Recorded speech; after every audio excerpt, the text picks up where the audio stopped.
নমস্কার, আপনারা দেখছেন জেলা বার্তা। আপনাদের সঙ্গে আমি শান্তিপ্রিয়া। রবিবার মল্লারপুর থানার খরাশ্বিনপুর গ্রামে ইটভাটার কাছে সাত সকালে এক মহিলার মৃতদেহ উদ্ধার করে মল্লারপুর থানার পুলিশ। তারপরেই শুরু হয় তৃণমূল নেতাকর্মীদের বিক্ষোভ।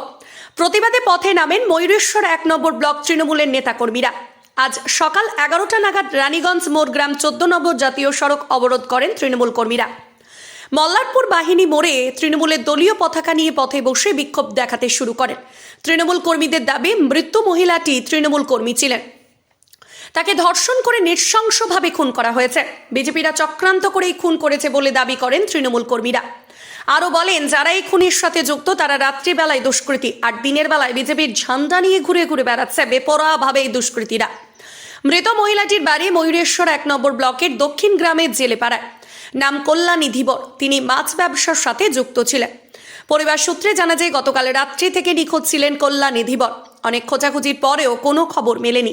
তারপরে আজ সাত সকালে মল্লারপুর থানার পক্ষ থেকে খবর পেয়ে খরাশ্বিনপুর ইটভাটার পাশে থেকে মৃত মহিলাটির দেহ উদ্ধার করে রামপুরহাট মেডিকেল কলেজ হাসপাতালে পাঠানো হয় ময়না তদন্তের জন্য। একদিকে যেমন জাতীয় সড়ক অবরোধ করে বিক্ষোভ দেখালো তৃণমূল কর্মী সমর্থকরা, পাশাপাশি দক্ষিণ গ্রাম মোড়েও টায়ার জ্বালিয়ে বেশ কিছুক্ষণের জন্য পথ অবরোধ করে বিক্ষোভ দেখালো মৃত মহিলার পরিবারের লোকজন সহ দক্ষিণ গ্রামবাসী। পুলিশ যত শীঘ্র সম্ভব যারা দোষী তাদেরকে অ্যারেস্ট করুক এবং তাদেরকে দৃষ্টান্তমূলক শাস্তির ব্যবস্থা করুক, আইনের আওতায় যেটা আছে।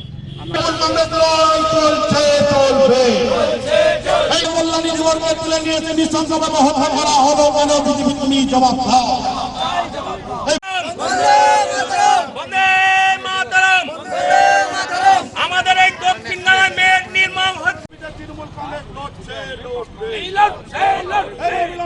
শাস্তির দাবিতে তৃণমূল কংগ্রেস লড়ছে।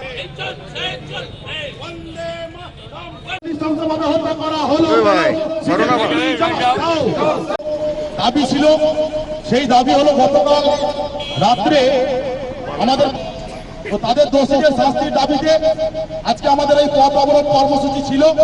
আমাদেরই পাশের গ্রাম দক্ষিণ গ্রামের ওখানে একটা জেলেপাড়া বলে পাড়া আছে। জেলেপাড়ারই বাসিন্দা এবং অত্যন্ত গরিব দরিদ্র। সে পেটের দায়ে মাছের ব্যবসাও করতো, মাছের ফেরি করতো। কিন্তু আমরা আজকে ভোরে হঠাৎ করে খবর পেলাম কি কালকে রাত্রে কিছু দুষ্কৃতী তারা কল্যাণী ধীবরকে বাড়ি থেকে তুলে নিয়েছে এবং তাকে তার পরিবারের লোক খোঁজাখুঁজি শুরু করে। এবং আজকে সকালবেলায় আমরা জানতে পারি কল্যাণী ধীবরের বডি এই আমাদের এই পাশে একটা গ্রাম আছে খরাশ্বিনপুর বলে, খরাশ্বিনপুরের পাশে একটা মাঠে অর্ধনগ্ন অবস্থায় পড়ে আছে। এবং আমরা পরবর্তীকালে সেখানে পুলিশকে খবর দিই, পুলিশ যায়, সেখান থেকে পুলিশ। আজকে জেলা বার্তা এই পর্যন্তই। নমস্কার।